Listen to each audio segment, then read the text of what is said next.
महायुतीचे सरकार 23 नोव्हेंबर रोजी निकाल आल्यानंतर येणार हे स्पष्ट झाले आणि त्यानंतर आज 5 डिसेंबर रोजी देवेंद्रजी फडणवीस यांनी तिसऱ्यांदा मुख्यमंत्रीपदी शपथ घेतली।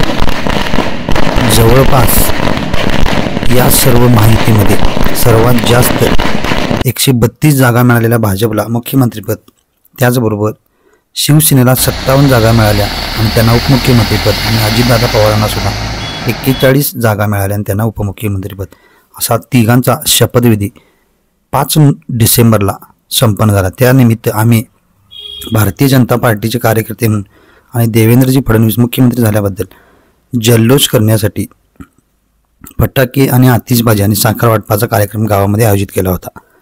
राज्याचे मुख्यमंत्री म्हणून देवेंद्रजी फडणवीस यांनी तिसऱ्यांदा शपथ घेतली। उपमुख्यमंत्री म्हणून अजितदादा यांनी 6व्यांदा आणि एकनाथजी शिंदे यांनी प्रथमच उपमुख्यमंत्री म्हणून शपथ घेतली। कार्यक्रमाला जवळपास पंतप्रधान नरेंद्रजी मोदी यांच्यासह केंद्रीय गृहमंत्री अमितजी शहा, त्याच पद्धतीने संरक्षण मंत्री राजनाथजी सिंग यांच्यासह दिग्गज नेत्यांनी उपस्थिती लावली होती। देशभरातील भाजपसह मित्र पक्षांचे नेते सुद्धा या कार्यक्रमाला उपस्थित होते। 23 नोव्हेंबर ते 4 डिसेंबर हा संपूर्ण कालावधी उलटसुलट चर्चांनी वेगवेगळे संभ्रम निर्माण करत असला तरी भारतीय जनता पार्टीचा मुख्यमंत्री होणार आणि ते देवेंद्रजी फडणवीस होणार हेच मी मागच्या ब्लॉगमध्ये सांगितलं होतं आणि ते खरं ठरले।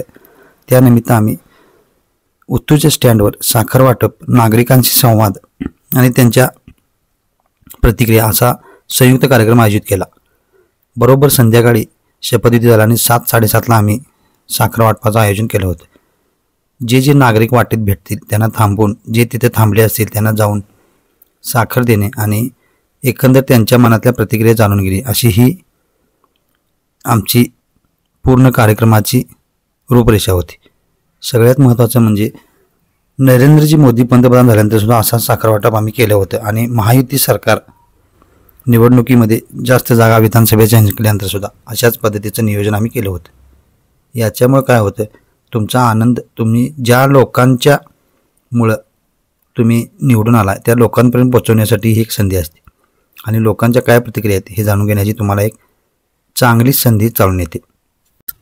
तर तुम्हाला सगळ्यांना माहितीच आहे की 2014 ते 19 या कालावधीत पहिल्यांदा राज्याचे मुख्यमंत्रीपद त्यांनी भूषवले होते। त्यानंतर 2019 मध्ये भाजप आणि राष्ट्रवादी काँग्रेसच्या सरकारचे ते 72 तासांसाठी मुख्यमंत्री होते आणि त्यानंतर तिसऱ्यांदा ते मुख्यमंत्री झाले आहेत।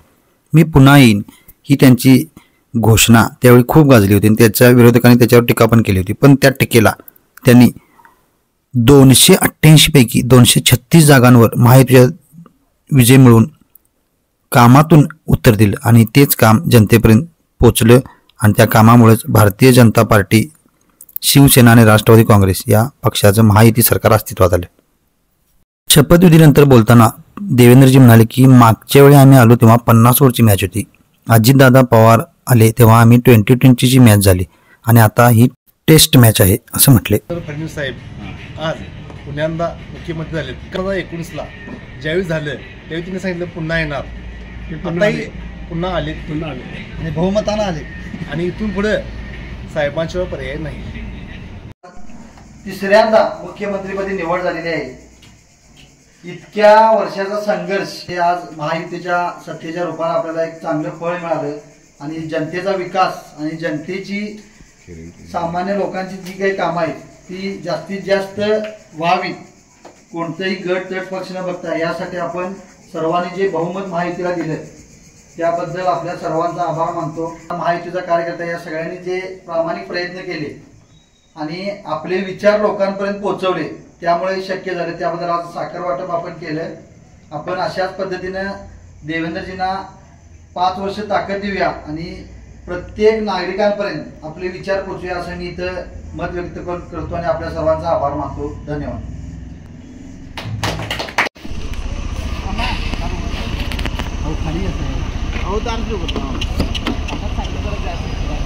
सपली मगापासून पूर्ण कार्यकर्ते लाभलेले आणि बरोबर योगा वाचतो या की खाली काय नियोजन भावाच्या पाठीपासून टाकलं काय घरात चाललं।